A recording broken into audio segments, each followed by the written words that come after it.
In Dragon Ball Super Broly, audiences were reintroduced to Broly, a powerful Saiyan with seemingly limitless potential. Not only did this new version of Broly receive greater character development, but also far greater power, making his original version look like a fly by comparison. This Broly battled Goku and Vegeta and pushed them well beyond their own limits. But what if this new Broly battled alongside Goku and Vegeta? What if Dragon Ball Super Broly was in the Tournament of Power? How well would he do, and how strong could he become? Well, in this video, we're going to discuss that. Make sure to subscribe to this channel and enable notifications so you can see all of my content right away when it comes out. Okay, so joining me in this video is someone you've seen in this series and many of my videos in the past, and his name is... Hey guys, it's Josh from Dragon Ball Nation here. And I say that he's been in this series, but I think he's the only person who's been in this series so far. So in this video, we're going to be discussing the most heavily requested character to be on this series, and that is the new canon Broly, or Broly from Dragon Ball Super Broly. So, we've discussed the other Broly in the past, of course, but this is a whole different ballgame and a much stronger character. So, how we're going to break this down is what we typically do, where we have different categories that we judge this by. Number one is who we would replace on Team Universe 7 to put Broly on the team. Number two is how powerful Broly was in Dragon Ball Super Broly. And number three is how well Broly would do in the Tournament of Power itself. So let's first get into who we would replace on the team, and just a little disclaimer here, typically we don't replace a character like it would happen in the story itself, so it wouldn't just be Broly being swapped in for Frieza or, you know, swapped in for Majin Buu. It's just we replace somebody who we think is the least helpful on the team, and typically we pick one character that many people don't agree with, but oftentimes that's just because we think it's more fun to have another character in his place. So again, Josh, who would you replace on Team Universe 7 to put Broly on? Krillin's the most useless one. He doesn't have any really unique skills that Goku or Tien can't do, like the Destructo Disc and Solar Flare. Now, I don't read the comments, Mike, because it's on your channel. You're telling me people disagree with us on that? Yeah, I know. It's shocking that people would ever disagree with anything that we say, I just want to disagree because I can't think of any reason to keep Krillin around above anyone else. I really can't. He is the most useless character. I think that's just the bottom line. Well, I think the reason maybe is just because Krillin is presented as being stronger than Tien and Roshi in the same arc. Well, Tien just has more skills on him. I mean, I would argue that.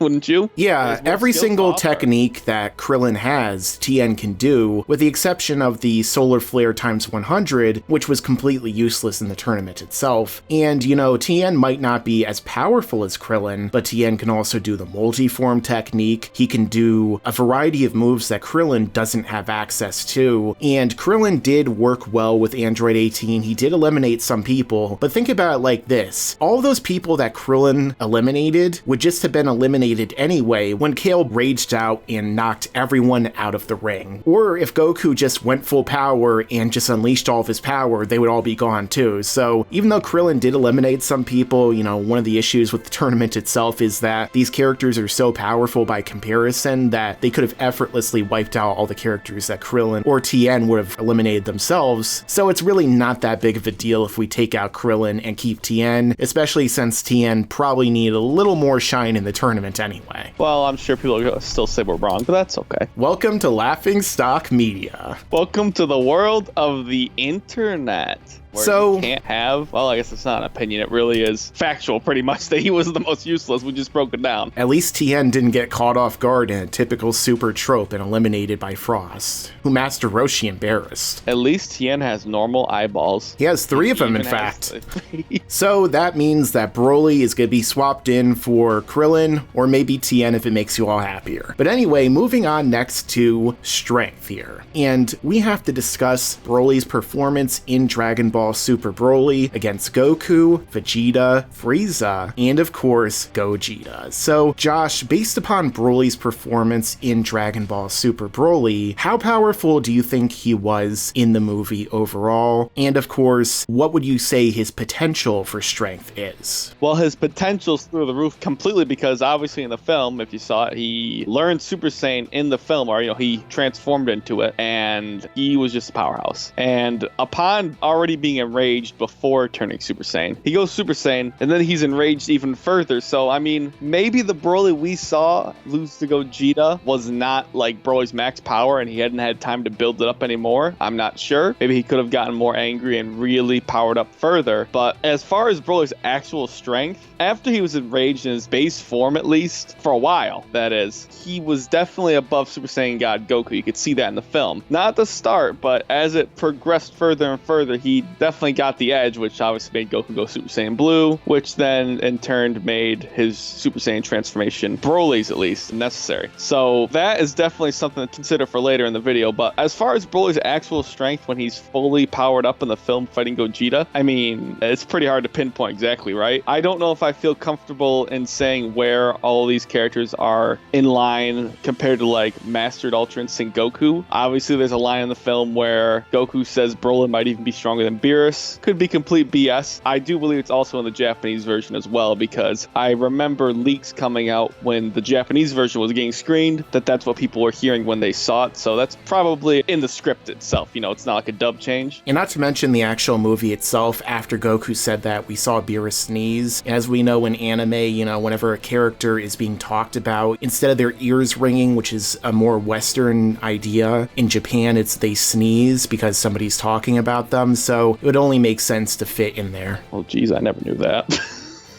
Well, yeah, but in terms of scaling, I mean, Broly is like a top tier character. He is far above Super Saiyan Blue Goku and Vegeta fighting together. Yeah, so if we were to compare him to some of the top tier characters in the tournament itself, though, I feel like he would either be like right toward the top, if not at the very top, because again, it's really hard to pinpoint exactly how strong Jiren was, because they said he's the mortal stronger than a god of destruction, and he might have been stronger than a god that was stronger than Beerus, but at the same time, it's left kind of ambiguous. But what if we compare him to, say, Toppo when he's in his God of Destruction form, or perhaps somebody like Kefla when she's like a Super Saiyan 2 fighting against Ultra Instinct Goku? Well, I think that Broly would definitely wash Kefla, I feel like. The problem with the movie in terms of scaling is that, and I don't know if there's any maybe outside stuff or some V-Jump stuff, you know, depending if you want to look at V-Jump or not, talking about how strong Blue Gogeta is compared to UI Goku. I mean, that's the part that kind of gets me, is I don't know which character is supposed to be stronger, because we didn't see Broly fight Goku's last strongest form, which was Ultra Instinct, because, you know, there was something about that he can't do it anymore, right? That was at the end of Super. Yeah. But Broly, I would say, is stronger than Toppo as a God of Destruction. I would have to imagine. It's hard because, again, who defeated Toppo, right? That was Vegeta's strongest form, right? Yeah, which Vegeta didn't even use in the movie for some reason, and Goku also didn't use his Kaioken times 20 on top of Blue. That's true. So I guess that's a little inconsistency. But Vegeta, you know, Vegeta might not be able to do his evolution Blue. I don't know. They haven't explained that. Ultra Instinct's been explained to why he can't do it. But the thing about Ultra Instinct is it's that whole thing about being able to react without, you know, any input, really. You know, you just automatically do it. And is that something that Gogeta does? I don't think so. It's just something we don't really know in terms of who's stronger. I would think that Gogeta would be stronger as Blue, but I just do not know, because Ultra Instinct is like this, you know, next level thing.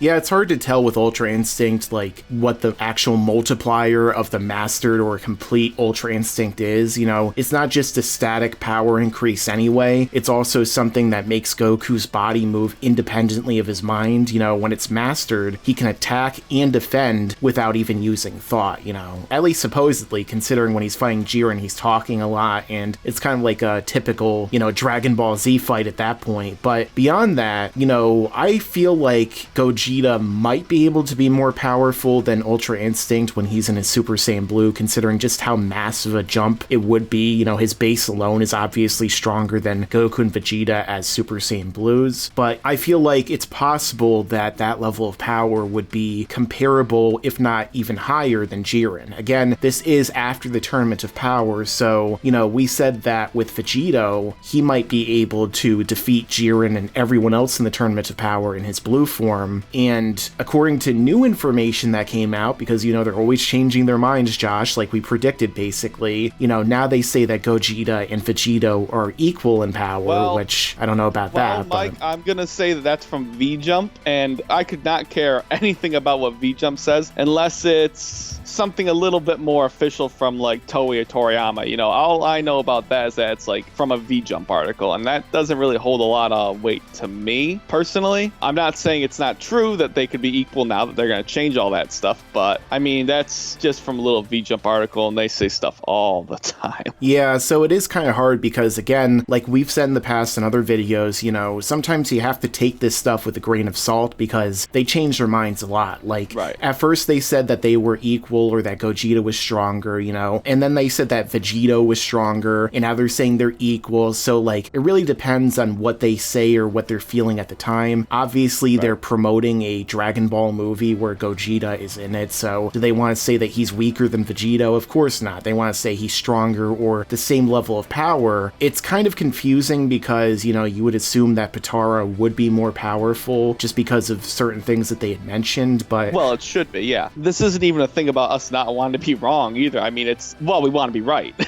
It's not that we don't want to be wrong, but if you want to be right about something, you have to debate stuff as much as possible. And I mean, I still don't think a little bit of a V-Jump thing is enough to really, you know, unless it's right from Toriyama or, you know, from maybe even like producers from Toei, you know, who obviously have big involvement in Dragon Ball now, especially that Toriyama's not as involved. I know he is involved in Super and the movie, but I mean, he's still not as involved as he used to be way back in the day. Some things in V-Jump, especially like some of the power levels they've come out with before, you got to take with a grain of salt. I can't think of any specific off the top of my head, but there were some numbers that they have put out before that make no sense. They made Broly, like, and this is the original film, super overpowered. Like, that probably did not help with all the, you know, people that thought Broly's power was maximum. Yeah, especially that one kid. It's its own little meme. We're kind of getting a little ahead of ourselves here because we're judging Broly how powerful he was in the movie, but the Tournament to Power took place before the Broly movie, so what would really be happening here is that they would be getting Broly in his base form when he's still stuck on that planet, and basically taking him and putting him into the tournament. So at that point, what we have to do is we have to think how well Broly would do from his base form throughout the course of the tournament. You know, would Broly continue to increase just like he did against Goku and Vegeta at an alarming rate when he's fighting against these weaker fighters and when he's fighting against people who aren't as strong as Goku and Vegeta? And if he were to say go at Jiren or Toppo or hit or somebody right away, you know, would he be able to defeat them because of just how powerful they are and they wouldn't be holding back in all these different forms? And, you know, at the same time, would he also be able to even unlock his Super Saiyan form or tap into the Great Ape power as he did in the movie? Like, how well do you think that Broly would perform in this tournament, starting out from, I guess, where he started in the movie? And do you think that he'd be able to even potentially win it for Universe 7? Well, he'd be a very strong fighter, obviously in his base form, not even enraged at all, but it's going to come to a point where it's not going to cut it with some of these really strong guys. But if he were to unlock his enraged form where he does get obviously the Great Ape power in him, which I do think he could do, I don't see why not. It was really just that he was backed into a corner and he unlocked it. It wasn't really any special conditions. I think he could definitely tap into his enraged form, which would put him damn near close to the top in terms of the fighters. He wouldn't be as strong as Jiren or Toppo though, or honestly even Kefla at that point. We still don't know exactly how his power increase works because he was getting stronger as he fought. Is there a limit to that or not? I don't know. It might be implied that there is kind of a limit to the increase because there might be dialogue I've missed because I've only seen the movie one time. From first viewing, I mean, I don't remember anything that would suggest either way, really, in terms of him increasing his power over the course of the fight or not, but it was pretty evident that that's what was happening. Yeah, and the only thing that I would say that might kind of make it seem like there are limits to the rate that he can increase at is when he was fighting against Gogeta when he became a Super Saiyan Blue. Like, Gogeta pretty much had the advantage the entire time, you know? Like, if Broly's power constantly increased, like infinitely basically, to match his opponents, the question is, like, why wasn't he able to scale up to Gogeta? Is it just because Gogeta was that many times more powerful to where it takes so much longer for him to get there? Or was Broly hitting a kind of limit? And if so, if he was hitting a limit, would he also do that against Jiren? Would Broly be able to surpass Jiren and defeat him? Or would he basically hit a wall that's impossible for him to overcome? For me, Jiren really is the big question mark because it's that same thing that I talked about earlier. I don't know where to put Gogeta in terms of Ultra Instinct Goku, and that's tough. If he's stronger than Ultra Instinct Goku, then yeah, I mean, I could probably put Broly above Jiren then, I'm sure. But if he's not as strong as Ultra Instinct Goku, then I don't see Broly being tougher than Jiren. But that's assuming, obviously, he can even get a Super Saiyan form, which I'm not so sure about. I mean, maybe Goku could teach him, because he obviously didn't have anyone training him to do that. He just kind of got enraged, right, from Paragus being killed. But realistically, I'm not so sure the transformation would occur. But yeah, I don't think he could beat Jiren in my current mindset. Yeah, it's really up in the air, and it's difficult to say for a fact if he could defeat Jiren. Of course, I'm sure that some people will say yes, some people will say no. It really doesn't matter that much. I mean, it's so not set in stone that nobody's right now. Maybe they'll actually fight at some point in the future of Dragon Ball. That might be pretty cool to see. No, we'll just wait for V-Jump to tell us, and then we can disagree with it. But even if Broly doesn't, like, single-handedly win the tournament, it would still be fun to see him actually, like, in the mix of the fight. I'm sure he would be a significant help for Universe 7. Maybe they would win even easier than they did before. And just seeing his interactions with certain characters, like, for example, Kale, would be really interesting, you know? Maybe Kale would be, like, his new Chi-Lai. That's a downgrade, Mike. Well, I do want to say, you know, in terms of him being enraged, he might attack his teammates.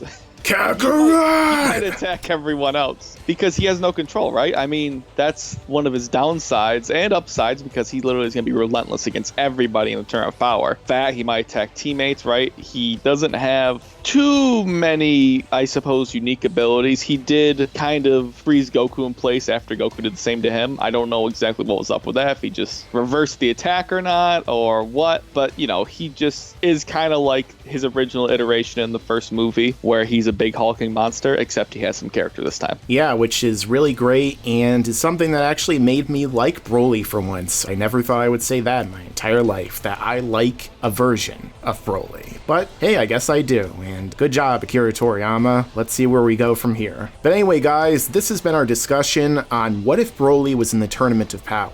What do you think would happen? Do you think he could defeat Jiren and possibly win everything for Universe 7? Would Goku even ever need to use Ultra Instinct? Let us know down below. Of course, make sure to check out Dragon Ball Nation in the end screen and the description. If you're new to this channel, then don't forget to subscribe and enable notifications so you can see all of my videos right away when they come out. And make sure to stick around, because there's a lot more to come in the future. Yeah, and you better subscribe.